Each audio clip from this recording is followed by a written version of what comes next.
અમારી સમ્રાટ સમાચાર ચેનલ સબસ્ક્રાઇબ કરો, લાઈક કરો, કોમેન્ટ કરો અને જોતા રહો પળે પળના દરેક પ્રકારના સમાચારો।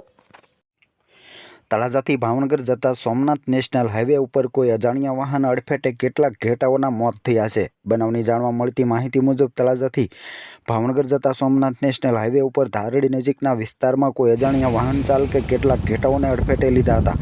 અડફેટે લેતા કેટલાક ઘેટાઓના સ્થળ પર જ મોત થયા છે। બનાવની જાણ થતાં આસપાસના વિસ્તારમાંથી મોટી સંખ્યામાં લોકો એકઠા થઈ ગયા હતા, પરંતુ કોઈ અજાણ્યા વાહન ચાલકે ઘેટાઓને અડફેટે લઈ અને ત્યાંથી નાસી છૂટ્યો હતો।